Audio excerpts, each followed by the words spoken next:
তো শ্রাবণ মাস আসছে, এটা হচ্ছে গিফট। আমাকে আজকে ফোন করে বলে কি তুই চণ্ডীবিটির দিকে আয়, আজকে কিছু গিফট আছে তোকে দিব। তো আমি বলি কি আমি চণ্ডীবিটিতে যেতে পারবো না, জোড়াপুকুরে যাচ্ছি, তুই নিয়ে আয়। তো নিয়ে এসছে, আমি গেছিলাম, একটু এগিয়ে গেছিলাম আর কি। চুড়ি, এই জন্য বলে জীবনে ফার্স্ট প্রেম করা উচিত।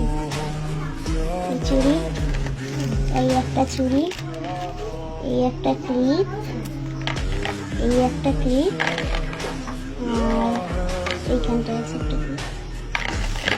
এই জন্য বলে গাইস ফার্স্ট প্রেম কর, অনেক কিছুকে জীবনকে বোঝায়। তো এটা আমি মনে করছি না খারাপ জিনিস, তো এটা অনেকে মনে করে খারাপ, ভালো ইত্যাদি ইত্যাদি। তো আমার ভালো লাগছে ব্যাপারটা, তো মানে এইরকম ছিল।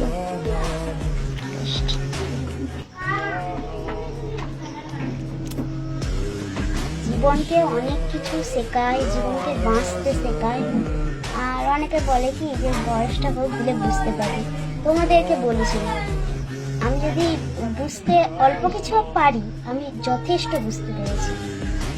তো চিঠি লেখা বা রক্ত দেওয়া যা তা ব্যাপার না, ওইটা যে ছেলে করতে মানে অনেক অন্য ছেলের ব্যাপার আলাদা, ওর ব্যাপারটা আলাদা, আমি আছি ওর ব্যাপার, কিন্তু আমার ব্যাপার পুরোপুরি আলাদা।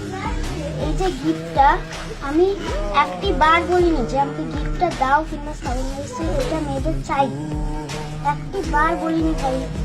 বাট এই যে গিফটটা কটা মেয়ে পেতে পারে বা কটা মেয়ে কপালে থাকে, কটা মেয়ে পেতে পারে, কটা মেয়ে কপালে থাকে।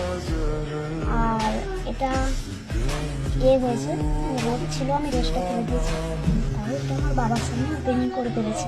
ঝাড় তো খাবো, মাছ ঝাড়ও খাবো তার সাথে। আর বললো কি যে ফার্স্ট প্রেম কম, কিন্তু উল্টাপাল্টা কাজ করো না, যাতে সংসারে অপর দিকে যাবে। ফার্স্ট প্রেম করা উচিত, এটা প্রতিটা ভালো হয়, এটা আমার এটা লাগছে। আর তোমার জন্য বলা বা তোর জন্য, আমি যে তোকে তুতা করি, তোর জন্য বলা বা তোমার জন্য বলা, আমি আমার জীবন দিয়ে হলেও এই জিনিসগুলো মানি। বলেছি ভাই।